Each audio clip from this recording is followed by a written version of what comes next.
¿Cuál es cuál es la idea de lo progresivo para vos? ¿Cuál es el concepto de lo progresivo para vos que se maneja en todo el libro?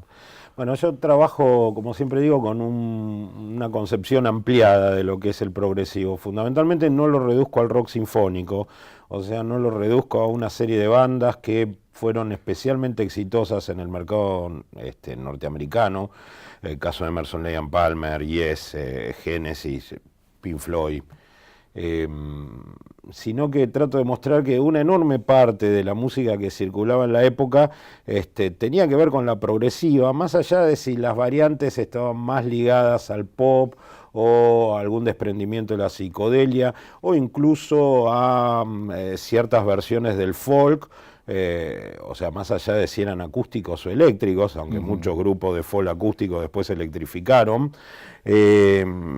Incluso se puede hablar de un hard rock progresivo y muchas de las bandas que después quedaron como asumidas en términos de un género como el heavy metal, el caso Black Sabbath o Deep Purple, claramente tuvieron su inicio en el contexto de la música progresiva, aunque podía haber ahí variaciones de público. En general, digamos, los hijos de clase trabajadora tenían más interés en ese tipo de bandas que en bandas más elaboradas como Soft Machine, King Crimson o Banda Graph Generator. Pero un poco la idea era, bueno, todo esto que estaba dando vueltas aquí, si bien iba en diversas direcciones, asumía todo eso un criterio común, que era la extraordinaria posibilidad de experimentar, o sea, la idea de que todo era posible y la vocación que tenían la mayoría de esos grupos de encontrar determinados caminos de experimentación musical que hicieran avanzar su propia carrera como músicos, ¿no? Y esto, ¿se puede pensar que después de todo este proceso hubo aportes importantes o eso se desdibuja y...? Sí, los hubo. Lo que pasa es que cuando te decía hace un rato que bueno, que este fue como el último momento en donde realmente se pudo creer firmemente en la idea de un progreso musical y también la idea de un progreso social en el ámbito más general. Uno podría decir que, bueno, en ese sentido esta fue la última metamorfosis del modernismo.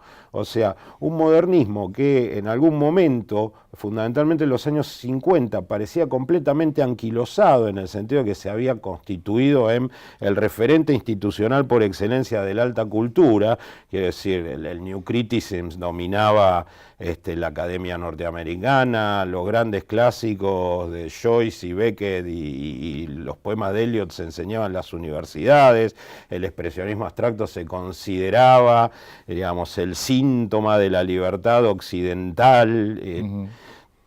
De golpe, todas esas formas de modernismo que en algún punto parecían anquilosadas, bueno, tuvieron como una suerte de reconstitución bajo el ámbito de una cultura pop, ¿no? Que ni siquiera coincidía necesariamente con el pop art. Hay que decir que sí, que el arte pop en Gran Bretaña, que fue mucho más tempranero que el de Estados Unidos, en realidad ya se remontaba a la década del 50. Y esas vocaciones claramente fueron la lección que toda esta generación de músicos aprendió en las escuelas de arte. O sea, las escuelas de arte, que fueron una institución no típicamente británica, pero en ningún lugar tuvieron el grado de expansión que tuvieron en Gran Bretaña, fueron las que le enseñaron a estas generaciones de músicos a reapropiarse de determinado tipo de herencias intelectuales y trabajarlas en términos de una especie de estilo, digamos, de imagen, que bueno, que después muchos de estos músicos supieron transformar en algo estrictamente británico, ¿no? Una respuesta que te pido corta, el equilibrio entre esa batalla entre lo experimental y el solo rock and roll, ¿se puede dar? ¿Se sigue en esa batalla? ¿Es una batalla que se ha perdido? ¿Son ríos que van por diferente lugar?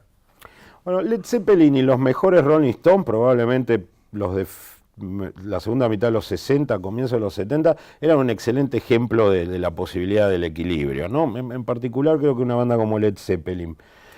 Yo creo que el problema es que hoy hay un abismo, existe un abismo entre el mainstream y el underground. Y eso es una diferencia sustancial respecto a cómo se vivía todavía la música en los 60 y comienzo de los 70, ¿no? Donde todavía las compañías discográficas creían que era posible descubrir a los nuevos Beatles o los nuevos Rolling Stones y fichaban cualquier clase de grupo, incluso los más delirantes. Sí, Todo sí. eso cambia con la crisis del petróleo, ¿no? Me sorprende en el libro ver cómo las discográficas mantenían en carpeta discos que después fueron importantísimos, que estaban como midiendo a ver que, digamos que tanto las discográficas como los grupos estaban experimentando hacia dónde se iba. Sí, había una suerte de muy sana competencia en la época, fundamentalmente, digamos, a partir de mediados de los años 60, y además era transatlántica esa competencia, ¿no? Entonces, bueno, McCartney se obsesionaba con el Pet Sounds de los Beach Boys y decía, bueno, vamos a hacer un disco que tiene que ser mejor que este. Y Brian Wilson se obsesionaba con Rubber Soul y decía, bueno, tengo que encontrar la manera de superar esto. Y las influencias eran muy notables teniendo en cuenta que, bueno, que en la época viajaban con mucha más dificultad de lo que sería posible ahora, ¿no? Pero por ejemplo, los Beatles para mí no hubieran existido sin los girl groups, o sea, sin los grupos de chicas ligados al soul en buena medida, a la difusión de Motown y esa clase de sellos, o sea, aprendían a hacer melodías extraordinarias con cosas como las Supremes, las Shangri-La, las Ronettes, las Marvelettes. Sí, sí, sí, indudablemente. Además de, vos describís que Lennon, McCartney y muchos otros tenían sus incursiones por lo experimental, sus incursiones por lo contracultural, eran estudiosos digamos, de toda una tradición rockera, blanca, negra, de los primeros tiempos, ¿no? Sí, bueno, es muy típico el caso del boom del Rhythm and Blues, ¿no? Con Alexis Corner y por supuesto los Rolling Stones, o sea, digamos, el conocimiento absolutamente obsesivo y extraordinario de un montón de cantantes de blues negros que por supuesto se estaban muriendo de hambre si ya no habían muerto en su propio país, digamos, y la recuperación de eso desde el punto de vista, digamos, de los fanáticos blancos de esa música al otro lado del Atlántico, o sea, en Gran Bretaña, es impresionante, porque además uno escucha a los Rolling Stones y dice, bueno, pero hay un sentido de distinción típicamente british, incluso típicamente inglesa, a la hora en que los Rolling Stones retoman esos temas. Sí, sí, pero también se nota aún en los trabajos de cuando fugaron de Gran Bretaña, la instrumentación, el espíritu, aún con, comentás vos, aún con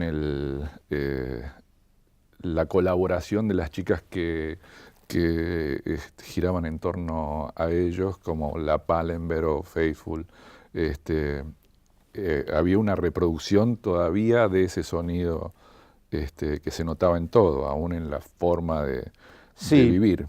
Yo creo que hay un cambio sustancial a partir de que ellos se radican en Francia. Jagger se casa con Bianca, lo cual implica ya, digamos, asumir la pertenencia a la aristocracia más absoluta. Se consiguen mansiones en la costa, en el sur de Francia, y graban Sticky Fingers, ¿no? Que es, perdón, Sticky Fingers en 1971. Y a partir de ahí, bueno, hay claramente un cambio de sonido y aparecen los Stones como institución, que es claramente un invento del propio Jagger en los años 70, y que tiene que ver con el momento en que Jagger dice, bueno, viejo, voy a ver las cuentas porque Alan Klein nos está robando de manera feroz, igual que le robó a los Beatles cuando los llamaron para que arreglara el desquicio de Apple, ¿no? Bueno, tenemos que ir cerrando. Te quiero agradecer, antes que nada, por el libro, que es un trabajo de un esfuerzo de horas y horas de prestarte al relevamiento de datos y a la investigación. Y bueno, y además de poder darnos esta oportunidad de seguir charlando sobre temas que, como estás prometiendo, en los 2 volúmenes siguientes se van a ir desarrollando y esperamos poder volver a charlar con vos acerca de eso. Bueno, muchas gracias a vos y a todo el equipo.